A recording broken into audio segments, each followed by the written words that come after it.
ஆயுரை என்கிற தலைப்பில் அனைத்து பேரவை உறுப்பினர்களையும் ஏதோ ஒரு சிறு ஆராய்ச்சியாளராக மாற்ற வேண்டும் என்று கங்கணம் கட்டி கொண்டிருக்கிற வஞ்சனம் இல்லாத நல்லெண்ணம் கொண்ட தலைவர் அவர்களே,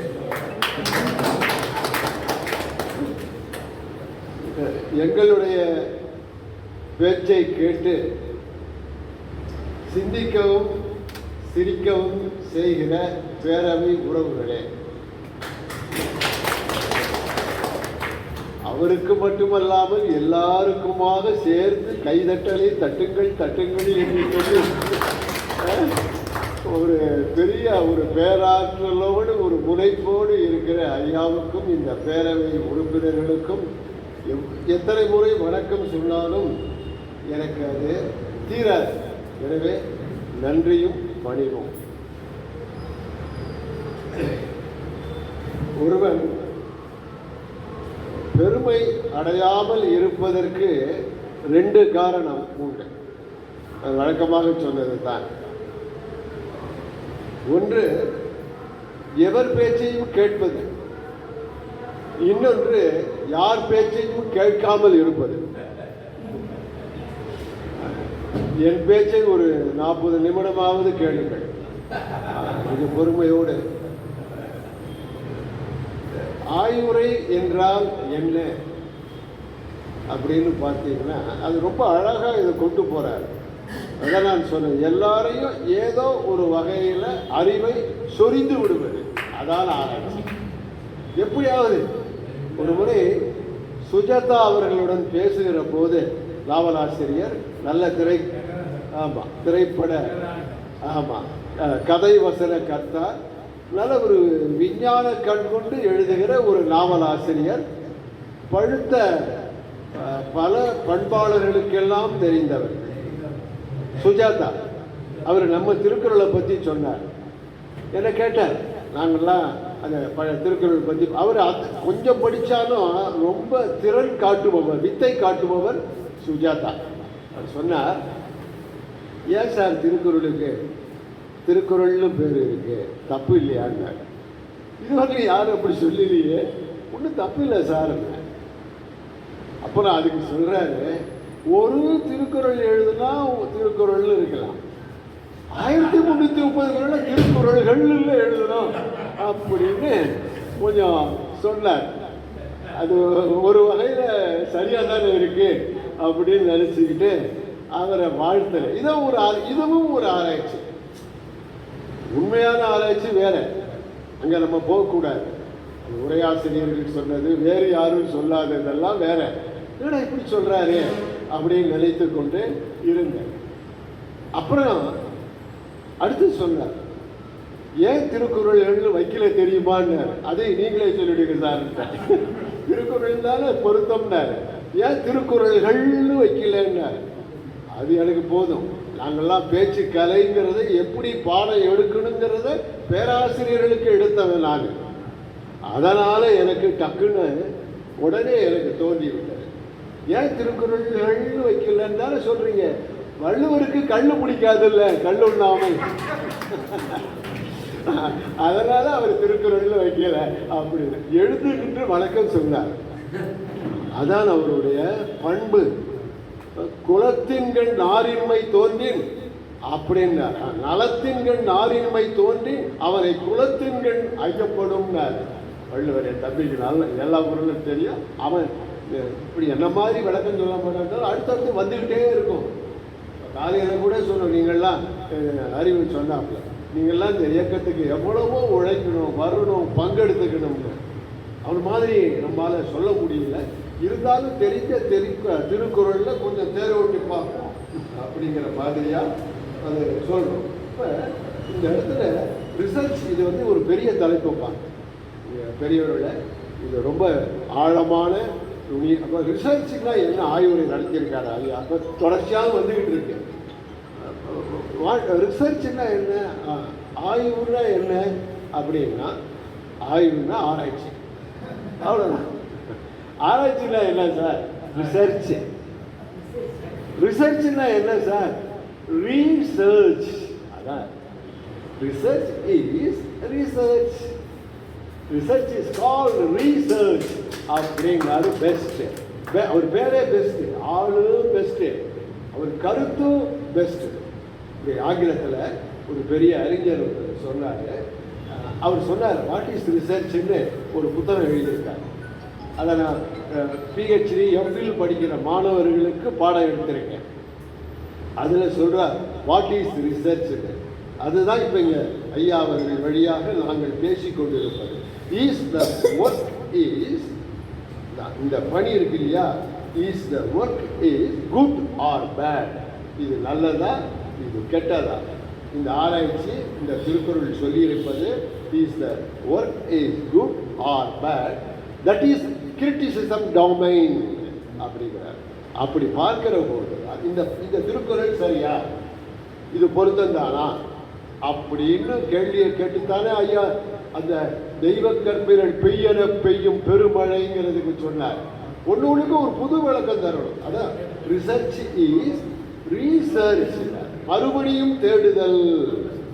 ஒரு திருக்குறளுக்கு ஒரு அர்த்தம் இருக்காது, நிறையா இருக்கும். ஏன்டா இந்த திருக்குறள் அங்கே சொல்லியிருக்கான், பரியது கூர் கொண்டதாயும் யானை வெறும் புலி தாக்குதல். யாருக்கு தெரியாது, யாருக்கு தெரியாது. ஆனால் அந்த இடத்துல சொல்லுவதற்கு என்ன காரணம்?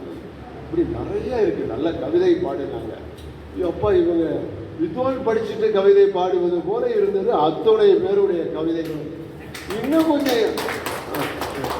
கொஞ்சம் தரட்டுமா அப்படின்னு நீங்கள் சொல்லுவீங்க மாதிரி இருக்கு. நான் ஒரு கவிதை எப்போவோ படித்தேன், சொல்லட்டுமா? நீங்கள் எல்லாரும் கவிதை படிச்சிங்க. நானும் கவிதை நூல் எழுதியிருக்கேன். ஐயா அருமையான கவிதை நூல் எழுதியிருக்கிறார். கயல் வீடு நிறைய இருக்கு. அதனால் அது அந்த துள்ளோட்டம் நிறையா சொல்லோட்டத்தில் வருகிறது ஐயாவுக்கு. அதில் நான் தலைப்பு சொல்லாமல் இந்த கவிதையை நீங்கள் என்ன சொல்லுதுன்னு பாருங்கள். அதான் ஆராய்ச்சி, முக்குறள் ஆராய்ச்சிங்கிறதுல நான் சொல்கிறேன். ஒரு கருத்து, எல்லோரும் என்னை புது கவிதை, எந்த கவிதையாக இருந்தாலும் சொல்லிடுவீங்க, வண்டிலாம் சொல்லுவார். எல்லோரும் என்னை இடிக்கிறார்களே தவிர யாரும் கட்ட மாட்டேன் என்கிறார்களே. இதான் கவிதை. 6 வரை. இன்னொரு தடவை சொல்றேன். தலைப்பு என்ன சொல்லுது? அருமையான கவிதை, 5000 ரூபாய் பரிசு பெற்ற கவிதை. எல்லோரும் என்னை இடிக்கிறார்களே தவிர யாரும் என்னை கட்ட மாட்டேன் என்கிறார்களே. அப்படி ஒரு கவிதை, ஒரு குறிப்பு, ஒரு குழு சொல்கிறேன். ஒரு குறிப்பு என்னன்னா, இது ஒரு பெண் குரல், அவ்வளோதான். அப்போ நீங்கள் கண்டுபிடிச்சிடலாமே. வாழை இளமாரிலிருந்து எல்லாரும் வரலாம் இல்லை? ஏதோ ஒரு கருத்து. பார்த்தீங்களா, ஒரு திருமணம் நடக்காமல் போகிறது பற்றி சொல்லியிருக்காங்களா? இல்லை. வேற என்ன? ஈவ்டீசிங்கா? இல்லை, ஈவ்டீசிங் இல்லை. திருமணம் பண்ணவங்க இருக்கிறாங்க. அப்புறம் ஒரு விதவையின் புலம்பலா? அதுவும் என்னடா இது அப்படின்னா அதான் ஆராய்ச்சி. ஒரு குறிப்பு சொல்ல, டிசம்பர் 6 அவ்வளோதான் வந்துருச்சு. பாபர் மசூதி, அத்வானிக்கு முன்னால கமல்நாத் இருந்த நேரத்தில் எல்லாரும் இடிச்சுக்கிட்டு இருக்கான் மசூதியில். அவங்களே மேலே ஏறி இடிக்கிறான். அப்ப அந்த எதிர்ப்புணர்ச்சியை சொல்லணுங்கிறதுக்காக கவிதை, நான் அதைத்தான் சொல்லியிருக்கேன். இல்லைன்னு நான் அதை சொல்லலை, கைதாயிடுவோம் அப்படிங்கிற நான் அதை சொல்றேன் அப்படின்னு. அதுல இருந்து எல்லோரும் என்னை இடிக்கிறார்களே தவிர, உண்மையிலே டேஷ் தான், இடிக்கிறார்களே தவிர ஒருவரும் கட்டமாட்டேன் என்கிறார்களே. தாலிக்கும் அதுதான் ஐயா சொன்னாங்க, ஒவ்வொரு திருக்குறள் தேலிக்கும் அதுதான். அது மாதிரியா இந்த இதில் ஒருத்தரும் கட்ட மாட்டேங்கிறாங்க. அந்த பாபர் மசூதியெல்லாம் இடிக்கிறாரே தவிர அந்த வயிற்றெரிச்சல், உள்ள குமுறல், இதுதான் ஆராய்ச்சி. ஒரு கருத்தை சொல்லி முடித்து விட்டு இன்னொரு கருத்திற்கு செல்வதுதான் மாபெரும் ஆராய்ச்சி. இதில் இப்படியே சொல்லிக்கிட்டே நாம் போய்கிட்டே இருக்கலாம். ஆனால் இது என்னன்னு பார்த்தீங்கன்னா, நாம் என்ன சொல்கிறோம் அப்படின்னு பார்க்கணும். அதாவது ஒரு குறளை அப்படி இப்போ நான் அந்த கவிதை சொன்னேன் பார்த்தீங்களா, அதே மாதிரி நான் ஒரு திருக்குறளில் சொல்கிறேன். அது எப்படி ஒரு ஆராய்ச்சின்னு பார்க்கலாம். இந்த திருக்குறள் எல்லாரும் கேள்விப்பட்டிருக்கிற ஒரு திருக்குறள் தான். அறத்தாறு இதுவென வேண்டாம், சிவிகை பொறுத்தானோடு ஊர்ந்தால் இடை. இது ஒரு மாமா, கோபால் மாமாவுக்கு இல்லை கொஞ்சம் வெளியில் இருக்கிறவங்களுக்கு அன்பாளர்கள், ஒரு பெரியவரெல்லாம் கொஞ்சம் புரியாமல் இருக்கும். வள்ளுவர் பார்க்குறாரு, அறம்னா என்னடா, ஏற்கனவே சொல்லிவிட்டான். அறம்னா தர்மம் இல்லடா, அறம்னா கடவுள் இல்லடா, அறம்னா நியாயம் இல்லடா, அறம்னா எதிரா குடும்பத்தில் வாழுறது தாண்டா அறம். அழகா சொல்றான் பாருங்க. இந்த குடும்ப வாழ்க்கை இயல்பினால் இல்வாழ்க்கை வாழ்பவன் முயல்வாருள் எல்லாம் தலை, துறவியை விட மேலடா. இன்னொரு இடத்துல சொல்றான், கடவுளை விட மேலடாங்கிறான். இதெல்லாம் கடவுளை போய் எவ்வளவு ஓமை சொல்லக்கூடாது. கடவுளை பகுத்தறிவாளன். கடவுள் வாழ்த்தை மட்டும் தூக்கிடுங்க. எங்கேயாவது கடவுள் இருக்கா? திருக்குறளில் வராத சொல் கடவுள், திருக்குறளில் இடம்பெறாத சொல் தமிழ். இதான் ஆய்வுரைங்கிறதுக்கு அப்படி சொல்லிட்டே போறான். நிறைய சொல்லலாம், எல்லா இடமும் சொல்லி பலமுறை சொல்லியிருக்கேன், வேண்டாம். அதனால இந்த இடத்துல என்ன சொல்றாரு அப்படின்னு பார்த்தீங்கன்னா, இந்த சிவிகை பல்லக்க ஒருத்தன் தூக்கிட்டு போனான், பல்லக்கில் ஒருத்தன் உட்காந்து போனான். இதை பார்க்குற எல்லாரும் என்ன எழுதுறான்னு கேட்டீங்கன்னா, பல்லக்க தூக்கிட்டு போறவன் பாவம் பண்ணவன், பல்லக்கில் உட்காந்துட்டு போறான்ல அவன் அப்பா தான் நல்ல புண்ணியம் செஞ்சிருப்பான், அவன் பண்ணியிருப்பான் அப்படின்னு உரை எழுதிட்டு போறான் எல்லாருமே. பூவாவில் இருந்து அதுக்கப்புறம் புதுசா திருக்குறள் எழுதுற இந்த வைரமுத்துன்னு தம்பியை வச்சிருந்தாப்புல யாரு, அதை பார்க்கணும்னு நினைச்சிட்டு. ஆனா உண்மையான பொருள் என்னன்னு பார்த்தீங்கன்னா, ஆல்ஃபிரட் அப்படிங்கிற ஒரு அறிஞர் சொல்றார், உலக புலவர் வள்ளுவர்ங்கிறார். தமிழை நான் படித்ததை 70 வயசுக்கு மேலே தான் படித்தேன். அவன் ஒரு மிகப்பெரிய கவிஞர் ஸ்வீடன்ல. அவன் சொல்றான், உலக புலவர்ட்டு உள்ள போய் பார்த்தீங்கன்னா த ரெவல்யூஷனரி பாயிண்ட் அப்படிங்கிறான். கடைசி புரட்சி தலைவருங்கிறான். பார்த்தீங்களா, இவன் தாண்டா உண்மையான புரட்சி தலைவருங்கிறான். அதுக்கு இந்த பாடலை சொல்றான். புரியுதுங்களா உங்களுக்கு? என்ன தெரியுமா வள்ளுவன் சொல்றான் அந்த பாடல்ல, அறத்தாறு இது என, அறத்தின் 6 வழி, 6 வழி, அறத்தின் வழி இதுதான் என்று கூறாதீங்க. பல்லக்கில் உட்காந்து போறவன் நல்லது பண்ணியிருப்பான், பல்லக்க தூக்கிட்டு போறவன் கெடுதி பண்ணியிருப்பான்னு நினைச்சிடாதீங்க, இதுதான்டான்னு அவன் சொல்றான். வெளிச்சம் இதை பார்த்துக்கிட்டு சொல்லிடாத. எல்லாரும் எப்படி இருப்பான் தெரியும்ல. இன்னைக்கு நல்லவெல்லாம் நல்லா இல்லை, நாதாரி எல்லாம் செங்கோல் வச்சுக்கிட்டு இருக்கான், எல்லாருக்கும் தெரியும்ல. அவ்விய நெஞ்சத்தான் ஆக்கமும், அவ்விய நெஞ்சத்தான் ஆக்கமும் செவ்வியான் கேடும். என்ன சொல்றா வள்ளுவம் பார்த்தீங்களா? இதான் ஆராய்ச்சி. செவ்வியான் கேடும் நினைக்கப்படும். சும்மா அப்படித்தான்டா இருப்பான். என்னப்ப ஆனா நினைக்க முடியும். கொஞ்சம் யோசிச்சு பாரு, சும்மா ஒரு 50 வருஷம் நினைச்சு பாரு. நீ 100 வயசு இருந்தா 90 வயசு வரல அந்த குடும்பத்தை நினைச்சு பாரு, தெரிஞ்சிடும் உனக்கு விடை. அப்படிங்கிற அவ்விய நெஞ்சத்தான் ஆக்கமும் அவனுடைய செல்வமும், செவ்விய நெஞ்சத்தான் அவனுக்கு வரக்கூடிய கேடும் பார்த்து கொண்டு நினைக்கப்படும். நினைச்சுப்பார், பயப்படாத, எல்லாம் சரியா போடும். இப்ப சொல்றோம்ல, அப்படி சொன்னவன் அவன். எல்லாத்துக்கும் காரணம் விதின்னு அவன் சொல்லவே மாட்டான். வள்ளுவனை மட்டும் பார்த்து சொல்லியிருப்பான். அடுத்த கட்ட வளர்ச்சி அதான் இந்த முக்குறள் ஆய்வுரையில நான் சொல்றது. அதனால் தப்பாக ஒரு குறளை தெரிந்துவிடக் கூடாது என்கிற உயர்வான எண்ணத்தில் இந்த திருக்குறள் ஆய்வு மையத்தை மறைப்பிக்கொண்டு எழுதி கொண்டு கேட்டுக்கொண்டிருக்கிற பெருமக்கள் அனைவருக்கும் என்னுடைய ஆழ்ந்த வணக்கங்கள். இந்த ஒரு திருக்குறள் உங்களுக்கு எல்லாம், இதை நான் சொன்ன திருக்குறள் இருக்கேன், இது உங்களுக்கு புரியாது. இந்த திருக்குறள் எல்லாருக்கும் இன்னா செய்தாரை ஒருத்தல் எல்லாம் அழகா படிச்சிருக்கோம் நாம அப்படிங்கிறாரு இல்லையா? இதை எல்லாரும் என்ன சொல்றாங்க, இந்த திருக்குறளும் தெரியும், திருக்குறள் பொழிப்புரையும் தெரியும். நமக்கு பள்ளி பருவத்திலே அத்துப்படி. ஆனால் என்ன சொல்ல வராது தெரியுங்களா? எவ்வளவுதான் கெடுதி செஞ்சிருந்தாலும் அதை நம்ம பொறுத்துக்கிட்டு போகணும்பா, அதுக்கு பொங்கி எழக்கூடாது அப்படின்னா எல்லா பொழிப்புரையும் இருக்கு. இது தவறு. இன்னா செய்தவனை பொறுத்துட்டு போயிடுப்பா அப்படின்னா வள்ளுவன் மாதிரி இவனா மாதிரி அப்ப ஒரு சொல்லு இப்ப ஒரு சொல்லு சொல்றான். இல்லை, எப்பவும் ஒரே சொல். அப்படிலாம் அவர் சொல்லவே இல்லை. வேற என்ன சொல்றாரு? கண்டிக்கிறேன்டாங்கிறார். ஒருத்தல் ஒரு வார்த்தை வருது இல்ல, இன்னா செய்தாரை ஒருத்தல் அப்படின்னார்ல. அப்ப என்ன அர்த்தம்? தண்டிக்கணும் மடையா. அப்படி என்ன தண்டிக்கணும்? அது குறையுது. அவனுக்கு நல்லது செஞ்சு அவனை தெரிஞ்சிருவாங்க. அப்ப தண்டிக்கணுங்கிறார். அந்த வார்த்தை எவனாவது எழுதுறானா? ஒரு உரையாசிரியர்கள் எழுதலை. அதனால இவன் சாதாரண ஆள் இல்லை வள்ளுவன். இந்த ஆய்வுரையை கண்டிப்பாக நாம மிக தெளிவாக நாம படித்து கொள்ளணும். இல்லைன்னா நல்லா வேலோட்டமாக சொல்லிட்டே போகக்கூடாது. உங்களுக்கு வள்ளுவன் தான் பெண்மையை உயர்த்தினான். வள்ளுவனுக்கு பிறகு பெண்மையை சொல்லுகிற போது பெண்ணீர் பெருந்தக்க யாவுல, எனக்கு தெரிஞ்சு எவனா அப்படி சொல்லல, அவனே வியக்கிறான். எனக்கு தெரிஞ்சு எங்கேயுமே இல்லடா அப்படிங்கிறான்.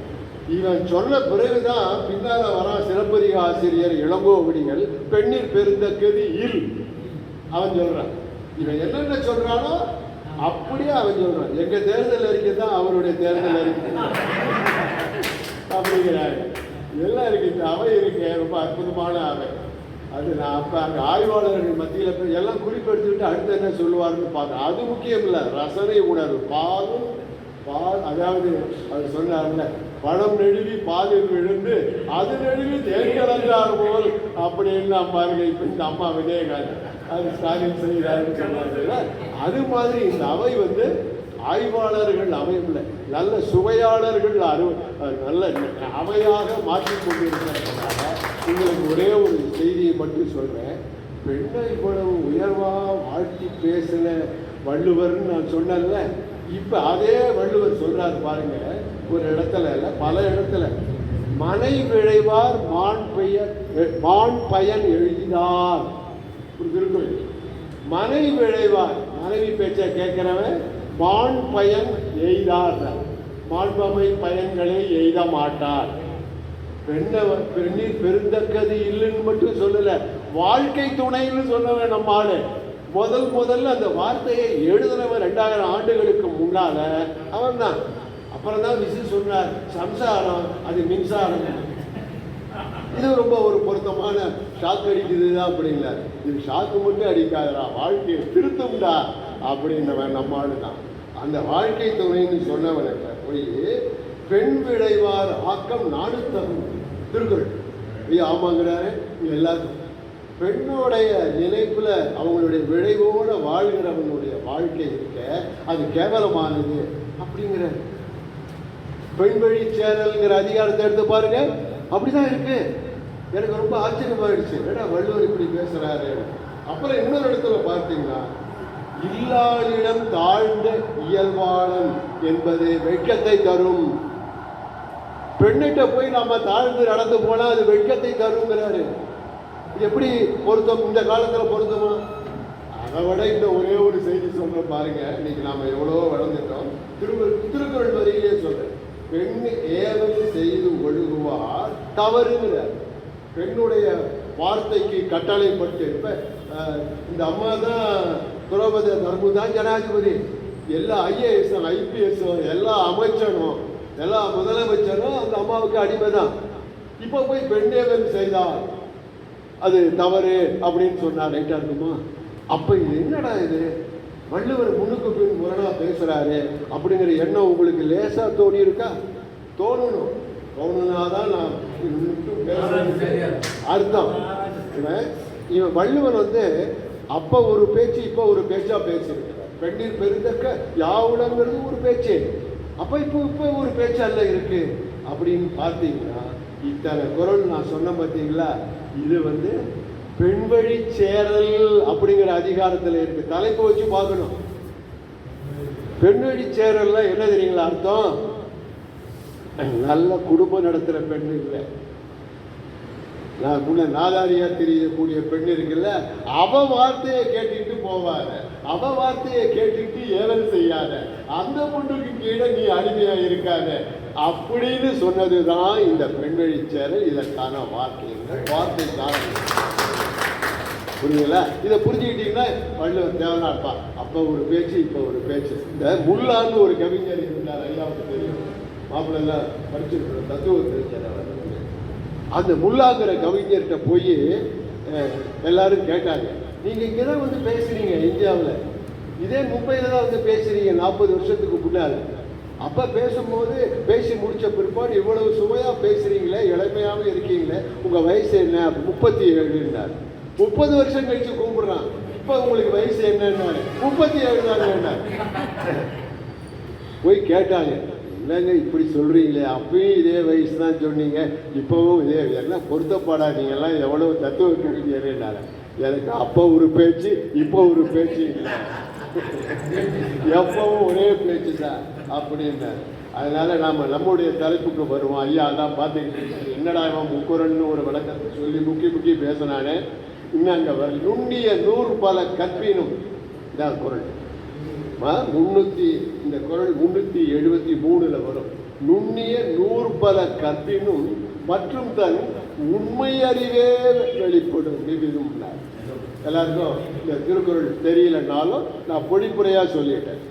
எவ்வளவுதான் நீ படித்தாலும் நுண்ணிய 100 பல கற்பினும் மற்றும் தன், மற்றபடி உனக்கு உண்மை அறிவே வரும். உண்மையான அறிவுங்கிறதுக்கு வரதராசனார் ஐயா சொன்னார், இயல்பான அறிவு தாயா வரும்.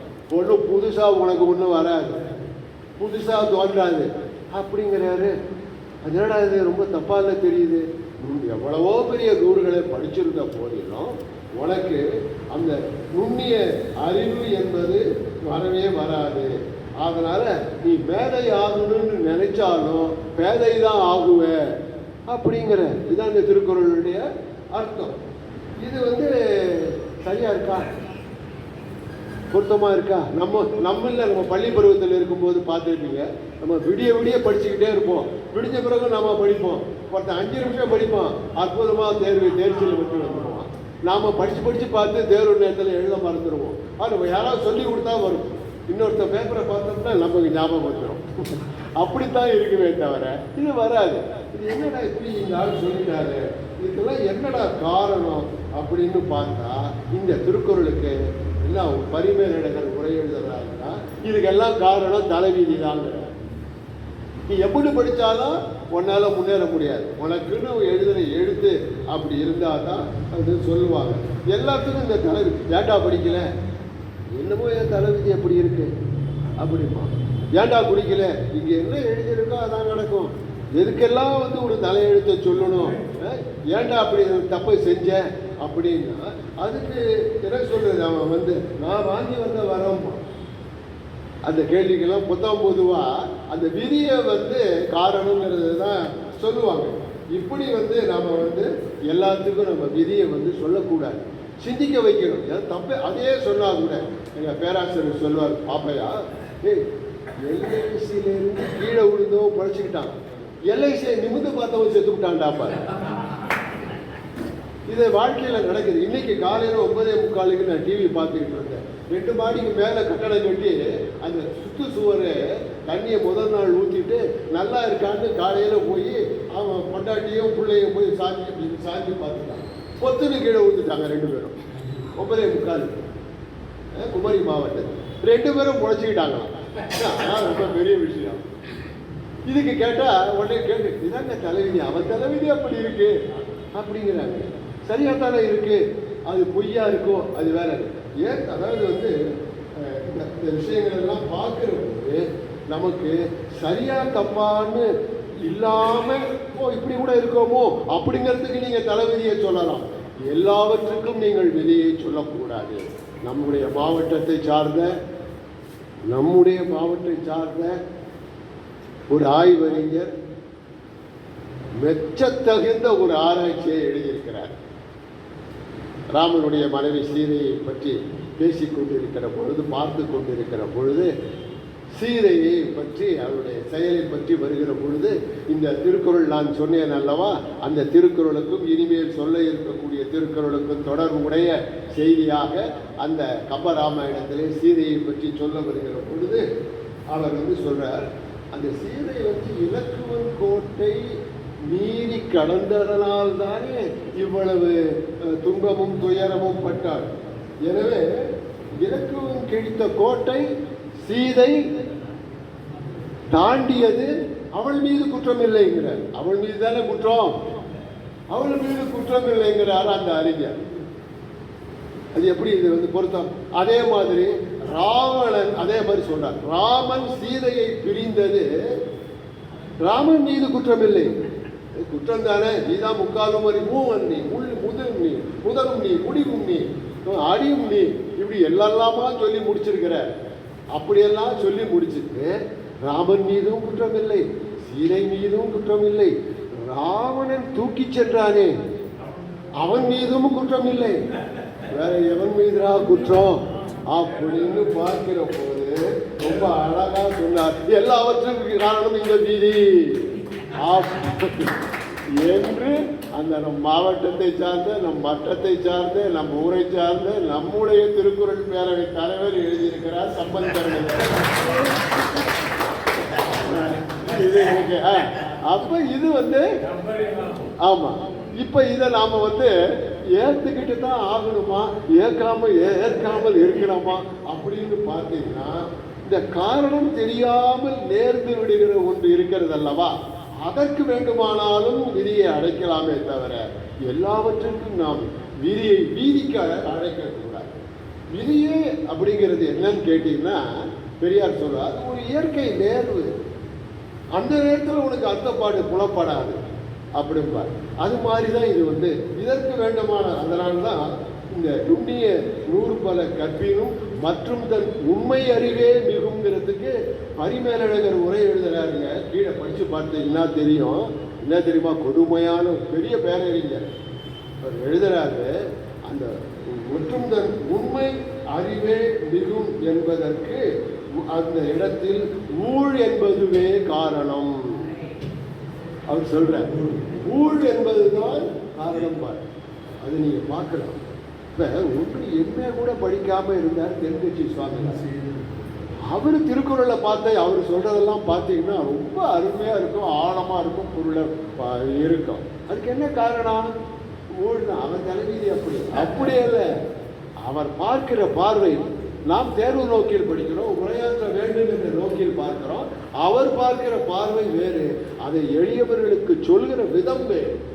அதான் அப்படி இருக்கு. இப்ப இந்த நுண்ணிய நூறு பல கற்பினும் நான் சொன்ன பார்த்தீங்களா, 373வது. அப்ப அவர் என்ன சொல்ல வர அந்த நூல்ல, மற்றும் தன் உண்மை அறிவேங்கிறார். இப்ப உண்மை அந்த வரியை மட்டும் பாருங்க, இதான் ஆராய்ச்சி. உண்மை அறிவா அதுல என்ன சார் உண்மை அறிவு, பொய் அறிவு இருக்கா? சத்தியசீலன் ஐயா சொல்லுவார், அவர் வரல, அவர் சொல்லுவார் எது உண்மையான பொய்ன்னு. அப்படி நிஜமான உண்மை அறிவுன்னு ஒன்று இல்லை, பொய் அறிவுன்னு ஒன்று இருக்கா? அறிவில் பொய் இருக்கு சார். நீங்க இல்லைன்னா நான் இருக்குமே, நீங்க இருக்குன்னா நான் இல்லைன்னு. இதுக்கு பேர் தான் விதியா அப்படின்னு நினைச்சிடக்கூடாது. உண்மை அறிவு அப்படின்னு என்ன அப்படின்னு பார்த்தீங்கன்னா, உலகம் தட்டையானது பொய்யறிவு, உலகம் உருண்டையானது உண்மை அறிவு.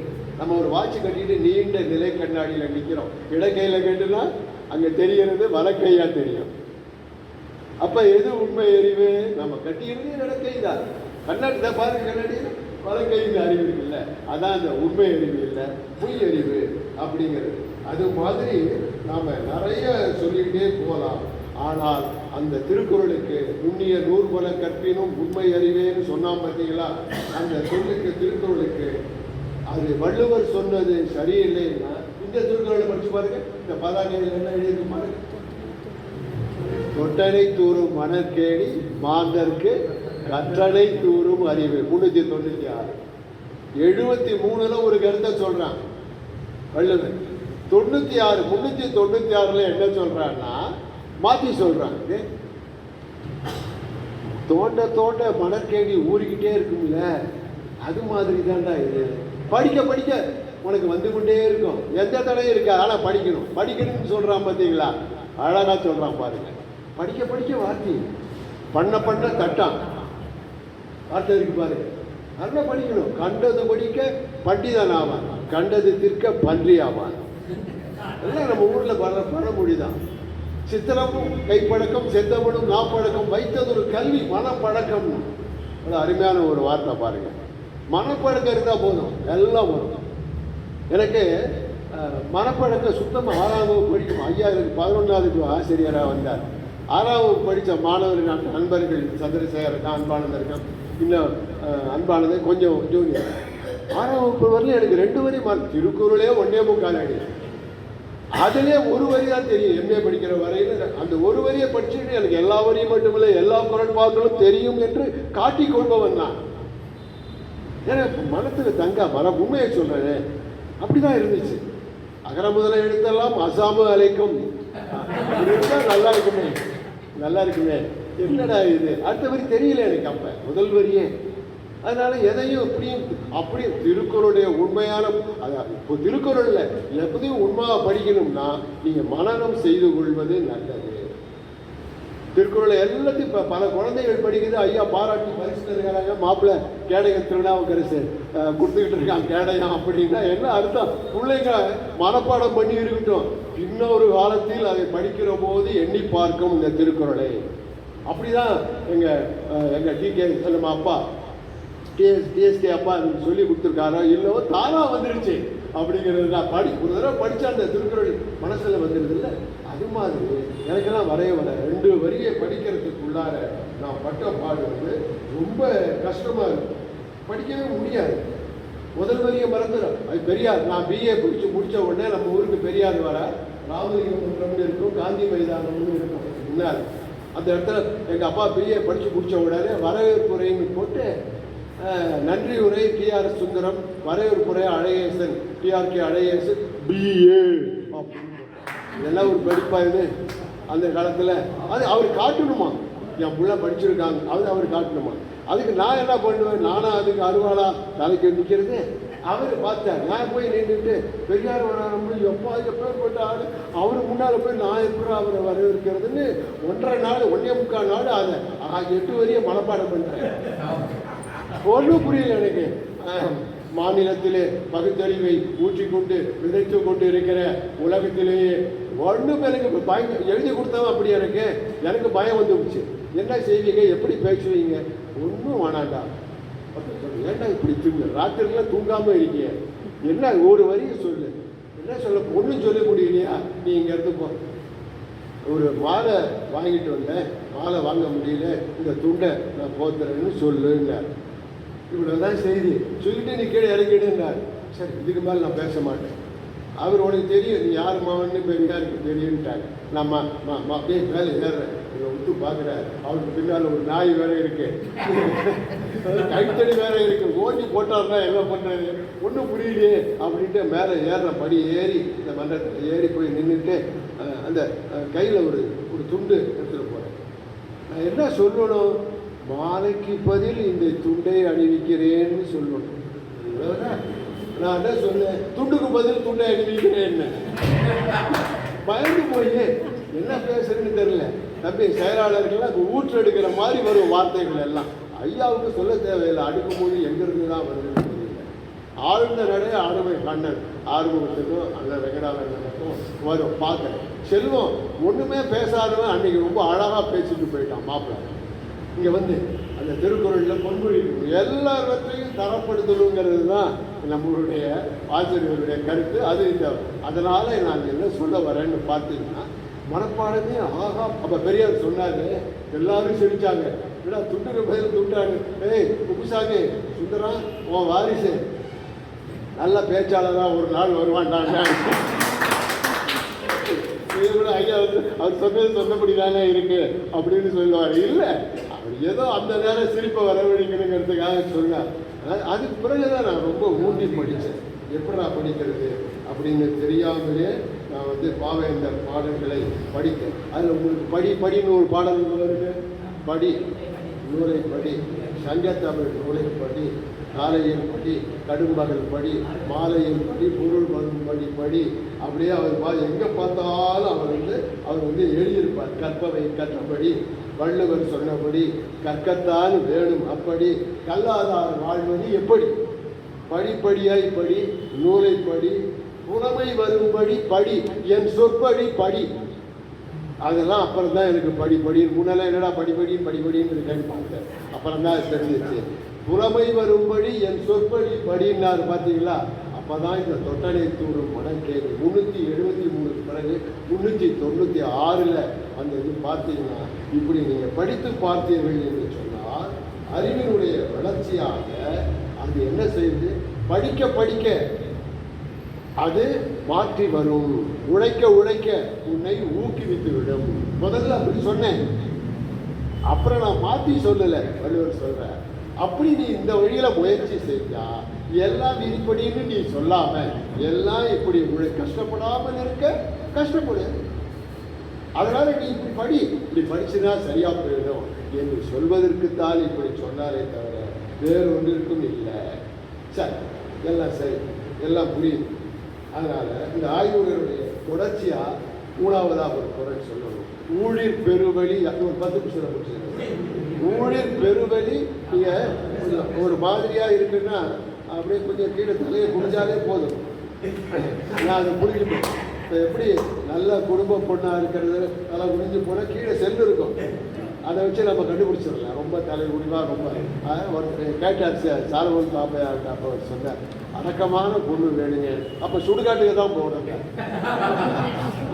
அது மாதிரி அது இப்போ அப்படி தான் காலம் இருக்குது. அதனால் இப்போ நீங்கள் ஆய்வுகளுடைய தொடர்ச்சியாக நான் சொல்ல வேண்டும்னு பார்த்தீங்கன்னா, இந்த ஊழலிருந்து தப்பிக்கவே முடியாதுன்னு சொல்லிக்கிட்டு இருக்கிறாங்க வள்ளுவன். அதுக்குன்னு ஒரு திருக்குறள் சொல்லியிருக்கானே, ஊழிர் பெருவழி யாவுல. எங்கேயுமே கிடையாதுப்பா, அது விதியிலிருந்து தப்பிக்க முடியாது யாருமே, எல்லாம் அப்படிதான் போகணும் அப்படின்னு. சிவபோக சாரம்னு ஒன்று இருக்கு, ஒரு அருமையான ஒரு சாஸ்திர நூல். அந்த நூலில் ரொம்ப அழகாக சொல்கிறாங்க, காட்டுவதும் காட்டி மறைப்பதும் ஓட்டுவதும் ஓட்டி மறைப்பதும் அதுக்கு பிற்பாடு எல்லாவற்றிற்கும் காரணமாய் ஆட்டுவதும் ஆட்டி அடங்குவதும் ஆட்டி அடக்குவதும் யாருன்னா கண்ணுதலோ முன்னமைத்த ஏட்டின்படி என்று அறிக. அவ்வளோ அழகா சொல்றாங்க. சேர்க்கிறதும் சேர்த்து பிரிக்கிறதும் காட்டுறதும் காட்டி மறைக்கிறதும் ஓட்டுறதும் ஓட்டி ஒடுக்குவிப்பதும் எல்லாம் யாரு? அவன் இல்லை, எல்லாம் சிவபெருமானுடைய முன்னாலே எழுதியிருக்காங்க எழுத்து. இப்போ நம்ம தலையெழுத்தானே படிக்கிறோம், அந்த தலையெழுத்தின்படி தான் எல்லாமே நடக்கும் அப்படிங்கிற அதைத்தான் இந்த வள்ளுவர் ஊழிர் பெருவழி யாவுல அப்படின்னு சொல்லியிருக்காரு. மற்றொன்று சூழினும் தான் முந்துரும். அந்த ஊழலை மாற்றலாம், தலைவிதியை மாற்றலான்னு நீங்க ஒரு முயற்சியை எடுத்தாலும் அந்த ஊழ் என்ன செய்தான், அது முந்திக் கொள்ளுமா. ஒரே ஒரு உதாரணம் கீழே இறங்கி சொல்றேன். நான் எம்ஏ முடித்தேன், எம்ஃபில் படித்தேன், பிஹெச்டி டாக்டர் பட்டம் பெற்றேன், இன்னொரு எம்ஏ படித்தேன், வேலை கிடைக்கல. சரி, டிப்ளமோ ஒரு மலையாளம் படித்தேன் 2 ஆண்டு, அப்போது வேலை கிடைக்கல. அப்போ என்ன வேலை கிடைக்கலையே உள்ளாண்டான்னு எல்லாரும் பேச ஆரம்பிச்சுட்டாங்க உள்ளூரில். அப்போ யார் சொன்னால் கிடைக்கும்? மந்திரி சொன்னாங்க. மந்திரி நமக்கு யார் தெரியும்? மந்திரி சொன்னால் கிடைக்கும், எம்ஜிஆர் தான் முதல் மந்திரி, அவர் சொன்னால் கிடைக்கும்.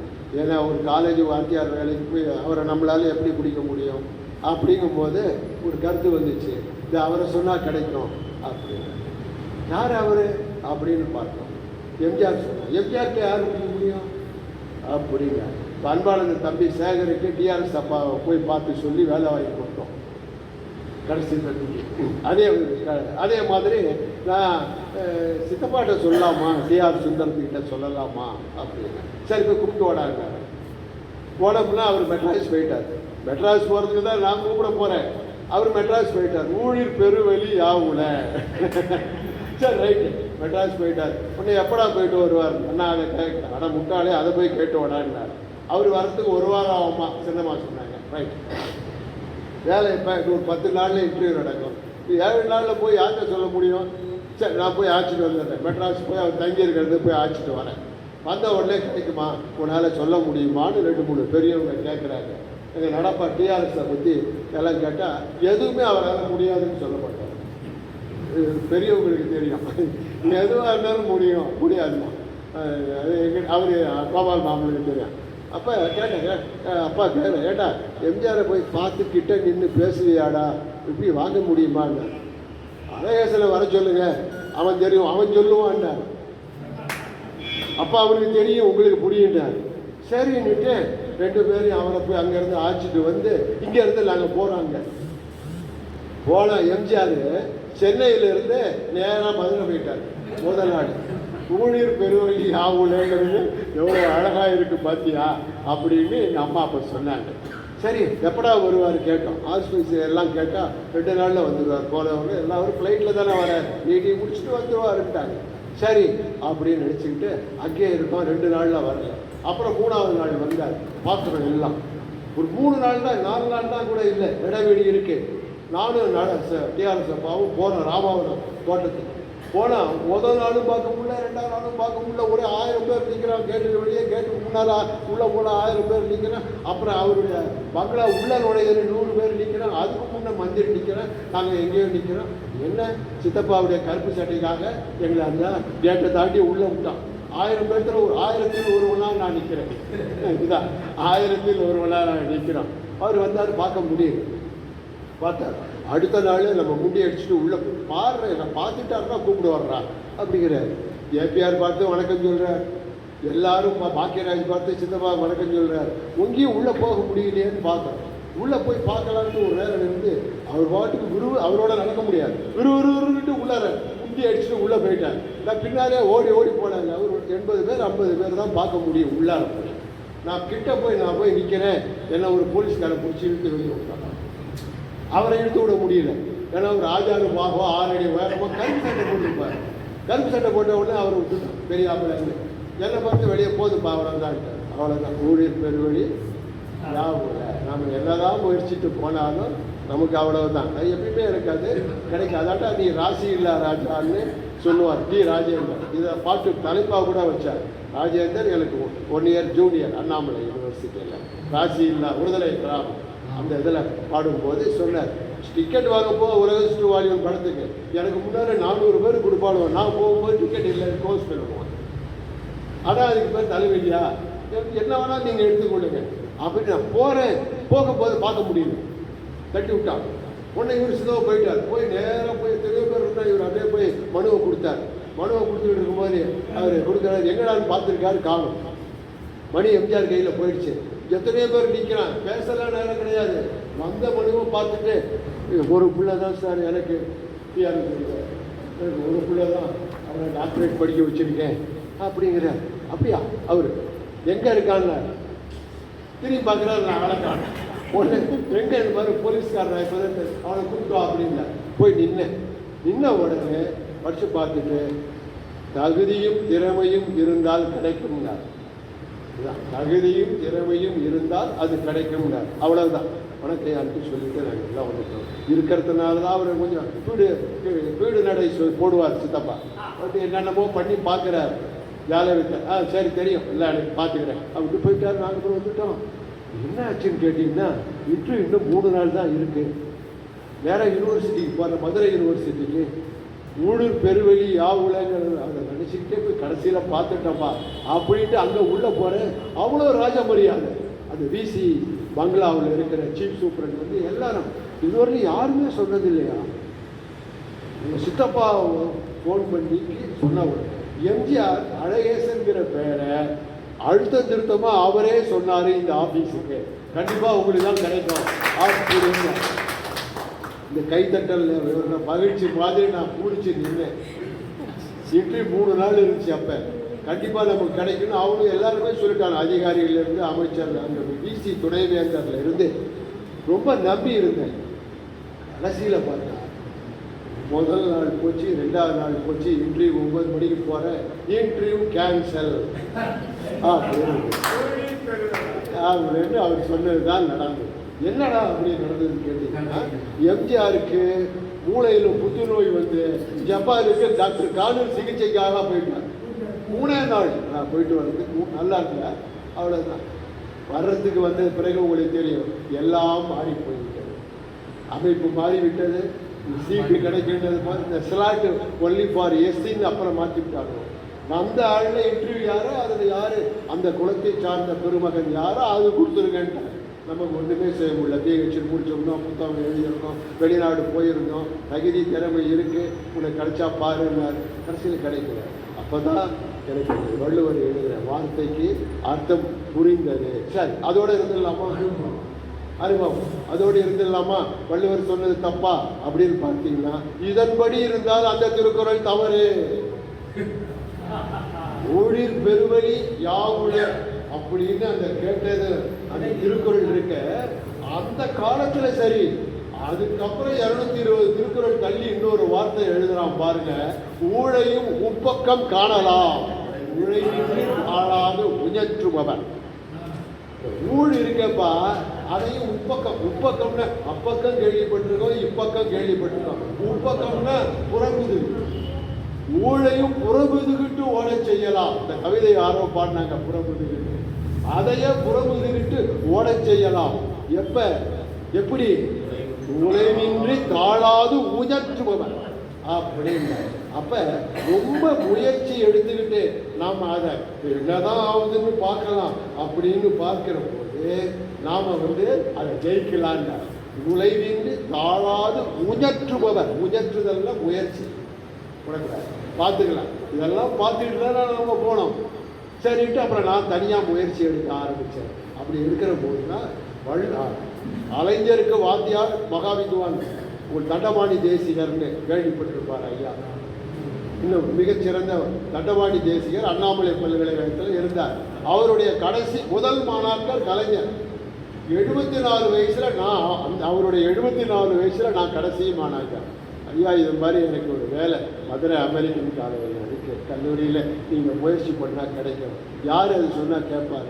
சாலவன் பாபு யாருன்னு ஒருத்தர் இருக்கார், அவர் தான் துறை தலைவர். அப்படியா, அடிகளாரை விட்டு சொல்கிறேன்னாரு.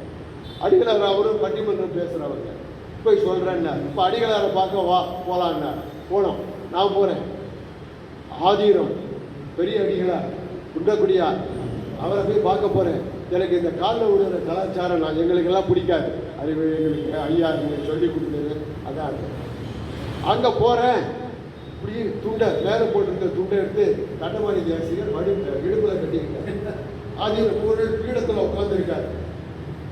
பார்த்துட்டு வணக்கம் சாமிங்கிறார். நானும் வணக்கம் சாமி. பொத்துன்னு கீழே விழுந்துட்டாரு. 74 வயசு தண்டபாணி தேசிகர், 55 வயசு ஆதீனத்துக்கு முன்னாடி விழுந்தார். அவர் எழுந்திருச்சு நின்று பொத்துன்னு அவர் விழுந்தார். சன்னிதானத்தினுடைய மரபு அது கிடையாது. எந்த சன்னிதானமும் வணக்கம் சொல்லவே கூடாது, இப்படிதான் சொல்லுவோம். இதுதான் நீங்கள் நடக்கும். காஞ்சி ஆச்சாரியார் எல்லா மடங்களும் அவர் எழுந்து நின்று வணக்கம் சொல்லி விழுந்து விட்டார்.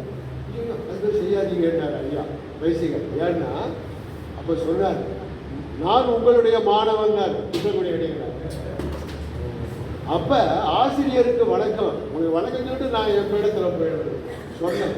உடனே அவர் சொல்றார், அழகேசருக்கு முதல்வர் பதவி தானே பாபநாசன் கல்லூரியில் வந்து சேர சொல்லுங்கிறார். நான் போனதோ லெக்சரர் போஸ்ட், அவரை சொன்னதோ பிரின்சிபால் போஸ்ட். இல்லை சார், எனக்கு ரொம்ப எக்ஸ்பீரியன்ஸ் இல்லை அப்படி. இங்கே முதல்வராக வரும்போது 28 ஆண்டுகள் முடிச்சுட்டேன் திட்டக்குடி கல்லூரியில். அங்கே எனக்கு 3 ஆண்டுகள் தான் போடி நாயக்கர் ஒரு கல்லூரி. அதெல்லாம் பார்க்க வேண்டாம். பிஹெச்டி இருக்கா, 3 ஆண்டு சர்வீஸ் இருக்கா, புத்தகங்கள் எழுதியிருக்கீங்களா, வெளிநாடு போயிருக்கீங்களா, போதும் எனக்கு போதுன்ட்டார். நான் வேணான்னு சொல்லிட்டேன். சரி போன அதே வாங்கித்தரேன் அமெரிக்கன் கல்லூரியில் வாங்கித்தரார். காரணம் என்ன? அந்த முயற்சி தான். இதுதான் இந்த திருக்குறளில் ஊழையும் உப்பக்கம் காணலாம் அப்படின்றார். அதனால 300 ஊழிர் பெருவழி யாவுலங்கிறது 380வது குறள். அதுக்கு அர்த்தம் பார்க்கணும்னா நீங்க 611வது குறளை படிக்கணும். அருமை உடைத்தன்று அசாவாமை வேண்டும். எப்ப இது ரொம்ப முடியாத காரியமாச்சே அப்படின்னு அசந்து போகக்கூடாது. அசாவாமைன்னா என்ன அர்த்தம்? யாரும் அசந்து போயிடக்கூடாது. பெருமை முயற்சி தரும்னா அப்படி இருப்பாங்க. அப்புறம் அடுத்த பாடல் தான், தெய்வத்தால் ஆகாதெனினும் முயற்சி தன் கூறினார். இவ்வளவு சொல்லி முடிச்ச பிறகுதான் அவர் நான் சொன்ன 620வது பாடல் ஊழையும் இப்பக்கம் காணலாம் என்று அதை வெற்றியாக அடையலாம்ங்கிறார். அப்ப என்ன இதில் தெரியுதுன்னு பார்த்தீங்கன்னா, இதுல ஒரு சிந்தனையினுடைய வளர்ச்சி தெரிகிறது. சிந்தனுடைய பொருள் தொடர்ச்சியை சொல்லியிருக்கிற போது இது முன்னுக்கு பின் புறனா சொல்லியிருக்கிறார் வள்ளுவர் என்று நாம் நினைக்க கூடாது. இதுதான் நான் இவ்வளவு நேரம் எல்லாவற்றையும் எண்ணி பார்த்து ஆங்கிலத்தில் டீகோட் செய்து பாருங்கள். டீகோட் டீகோட் செய். தமிழண்ணல் ஐயா அடிக்கடி சொல்லுவார், நீ எல்லாத்தையும் டீகோட் செய்கிறாரையே சாம்பார். டீகோட் மீனிங் என்னன்னு பார்த்தீங்கன்னா சரியான அர்த்தப்பாடு தெரியப்படுத்தும். அது ஒழுங்கி இருக்கும். Decode what's the meaning of decode அப்படின்னு கேட்பார் அடிக்கடி. அது இன்னும் கொஞ்சம் பச்சையாக கீழே இறங்கி சொல்கிறேனே, உங்களுக்கு ஒரு சினிமா பாட்டு நெஞ்சில் ஒரு ஆலயம்னு ஒரு பாட்டு, ஒரு படம் வந்துச்சு இல்லை? அந்த நெஞ்சில் ஒரு ஆலயம்ங்கிற ஒரு படத்தில் உங்களுக்கு ஒரு பாட்டு ஒன்று, அந்த பாட்டை நீங்கள் கேள்விப்பட்டிருப்பீங்க. சொன்னது நீதானம் சொல் சொல் அப்படின்னு ஒரு பாடம் வரும். அப்புறம் இன்னொரு பாட்டு ஒன்று நடக்கும், எங்கிருந்தாலும் வாழ்க. அதில் தானே வரும் எங்கிருந்தாலும் வாழ்கன்னு. அது முத்துராமன் தேவிக்காக சொல்ல எழுதப்பட்ட பாடல் அல்ல. அது எப்படி நீங்கள் படிக்கணும், டீகோட் பண்ணி பார்க்கணும். எம்ஜிஆர் அதாவது அண்ணாவை விட்டு சம்பத் பிரிந்தார். சம்பத் பிரிந்த போது கண்ணதாசன் எழுதிய வரி அது, எங்கிருந்தாலும் வாழ்க. அப்படி இந்த அர்த்தப்பாடு தான் டீகோட். டீகோடுங்கிறது தமிழ், சரியான தமிழ் சொல்லல, அர்த்தப்பாடு. உண்மையான அர்த்தப்பாடு என்னவோ அதை தெரிந்து வைத்துக் கொண்டு நீங்கள் பார்க்க வேண்டும். தில்லானா மோகனாம்பாள் ஒரு படம் எல்லாரும் பார்த்துருப்பீங்க. அதில் நலந்தானா அருமையான வரியை சொல்லிட்டார். அந்த பாட்டு நலந்தானா அப்படிங்கிறது சிவாஜி பத்மினிக்காக சொன்ன வரிகள் இல்லை. அவன் சிவாஜியினுடைய கையில் கத்தி பட்டதனால எழுதப்பட்ட வாசகம் இல்லை, வேற என்ன. அண்ணா 67 ஆட்சிக்கு வந்தார். 69 வரை எதிர்கட்சிகள் அவரை சாடின. புற்றுநோய் சிகிச்சைக்கு சென்றார். வரமாட்டார் என்றாங்க, வந்தாலும் பிழைக்க மாட்டார். வந்து பிழைத்தார், பேசவும் செய்தார். கருத்திருமன் ஒரு எதிர்கட்சி தலைவர் இருந்தார். அப்ப அவர் பேசினார், your days are numbered. Vinayagam, your days are numbered. உன்னுடைய காலம், முடிவு காலம் எண்ணிக்கையிடப்படுகிறது. உடனே அவர் சொன்னார், மை ஸ்டெப்ஸ் ஆர் மெஷர்டுன்னார். அண்ணா, அளந்து வைக்கப்படுகிறது என்னுடைய அடிகள். இப்படி இருந்த நேரத்தில் அண்ணா வந்துட்டார். கட்சியில் அதுவரையில் இருந்த கண்ணதாசன் வேற இடத்துக்கு போயிட்டார். அண்ணாவை பார்த்து விசாரிக்கணும், போக முடியாது. திமுகவில் இருந்தவர் மாற்று கட்சிக்கு போய்விட்டார். அண்ணா கண்ணதாசன் உடனே எழுதுறான், நலந்தானா உடலும் உள்ளமும் நலந்தானா அப்படிங்கிறார். இப்படித்தான் நம்ம ஒவ்வொரு பாடலையும் அர்த்தப்படுத்தி பார்க்க வேண்டும். இப்போ நம்ம எப்படி டீகோட் பண்ணுறோமோ அப்படி நம்ம டீகோட் பண்ணி பார்த்தீங்கன்னா சரியாக வரும். இன்னும் கடைசியாக ஒரு செய்தியை சொல்லிக்கொண்டு நான் முடித்து விடுகிறேன். என்னன்னா, திருக்குறளுக்கு அர்த்தம் ஆய்வு எப்படி செய்யணும்னு பார்த்தீங்கன்னா, அந்த காலத்து அந்த திருக்குறள் வரியை வைத்துக்கொண்டு அந்த காலத்தில் என்ன பொருளோ அதை உணர வேண்டும். இன்னைக்கு இருக்கிற பொருளை வச்சு பார்த்து திருக்குறள் தப்பாக இருக்கும். மக்களே போல் ஒரு கயவன், அவன் அண்ணன் ஒப்பாரி அப்படின்னு ஒரு ஒப்பாரி வருமே. ஒப்பாரிங்கிற சொல்லுக்கு என்ன அர்த்தம்? இன்னைக்கு ஒப்பாரின்னா கூடி நின்று குப்பிச்சு நின்றுட்டு பெண்கள் கூவுவது அழுவது. இந்த ஒப்பாரி அங்கே பார்க்கக்கூடாது. ஒப்பு உயர்வு இல்லாம அந்த ஒப்பாரின்னு ஒரு அர்த்தம். ஒன்னொன்றுக்கும் அந்த திருக்குறள் காலத்தில் இருக்கக்கூடிய சொல்ல நம்ம எடுத்து பார்த்து எண்ணி பார்த்தால்தான் அதனுடைய உண்மையான அர்த்தம் விளங்கும். இல்லைன்னா அதனுடைய அர்த்தங்கள் விளங்காது. இப்போ வெண்மை அப்படின்னு எங்கேயாவது திருக்குறளில் வந்தால் நம்ம தூய்மைன்னு அர்த்தம் கொள்ளுவோம். வெண்மைன்னா தூய்மை தானே சார், அப்படி அர்த்தம் பார்க்கக்கூடாது. எங்கெல்லாம் வெண்மைன்னு சொல்லு வருதோ அங்கெல்லாம் செருக்குன்னு அர்த்தம், ஆணவம்னு அர்த்தம். இப்போ எவ்வளோ அர்த்தம் மாறி வருது பார்த்தீங்களா? திருக்குறளுக்கு அர்த்தம் அந்த இடத்துல அதான் அர்த்தம், அது பார்க்கணும். வேளாண்மைன்னு வரும், அங்கே பயிர் விவசாயம்னு பார்க்கக்கூடாது. வேளாண்மை செய்தல் பொருட்டு அப்படின்னா வேளாண்மைனா உதவிங்கிற அர்த்தத்தில் எடுத்துக்கணும். நன்றிங்கிற சொல்லி எங்கே வந்தாலும் இன்னைக்கு இருக்கக்கூடிய நன்றி இல்லை, நன்றின்னு வந்தால் உதவின்னு வரும் அர்த்தம். மகன் தந்தைக்கு ஆற்றும் நன்றி, உதவி தந்தை மகனுக்கு ஆற்றும் நன்றி. தந்தை மகனுக்கு என்ன நன்றி உதவி தானே வேணும். தந்தை மகற்காற்றும் நன்றி இல்லை, உதவி அவயத்து முந்தி இருப்பச்சு. அப்ப நன்றிக்கு அர்த்தம் என்ன? உதவின்னு பார்க்கணும். இப்படியாக நீங்க ஒவ்வொரு சொல்லுக்கும் கொல் அப்படிங்கிற சொல்லு இருக்கு இல்லையா, அந்த கொல்லுங்கிற சொல்லுக்கு அர்த்தம் என்ன? இன்னைக்கு இருக்கிற அர்த்தம் என்ன? தூக்கி அவனை கொன்று விடுன்னு அர்த்தம். ஆனா எங்கேயுமே கொல்லுங்கிற சொல் திருக்குறள்ல பார்த்தீங்கன்னா அர்த்தம் பாடுவேன், டீகோடு அப்படி இல்லை. எப்படி அர்த்தம் இருக்கு? கொல்லுன்னு என்ன அர்த்தம்னா, அர்த்தம் இல்லை என்பதுவே அர்த்தம். அணங்கு கொல், அணங்குன்னா தேவர ஆய் மயில் கொல். மயிலோ காமத்து பால்ல ஒரு பாடம், ஒரு பெண்ணை பார்க்கிறான், அணங்கா தேவரம்பையா அணங்கு கொல், கொல்லுன்னு வருது, அங்க அர்த்தம் இல்லை, இடைச்சொல். ஆய் மயில் கொல், மயிலாக இருப்பாளோ, கொல்லுக்கு அர்த்தம் இல்லை. கடங்குடை மாதர் கொல், நேரடி அர்த்தம் பார்க்கக்கூடாது, மாதரை பிடிச்சி கொல்லு, அதான் கொண்டுகிட்டே இருக்கணும் எல்லா வீட்லையும், அப்படி இருக்கக்கூடாது. அப்ப கொல்லுங்கள் சொல்லுக்கு என்ன அர்த்தம் இல்லை என்பதுவே அர்த்தம். நிறைய பொருள் இருக்கு. பாட்டின்னு வந்தா எங்க பன்றின்னு அர்த்தம்.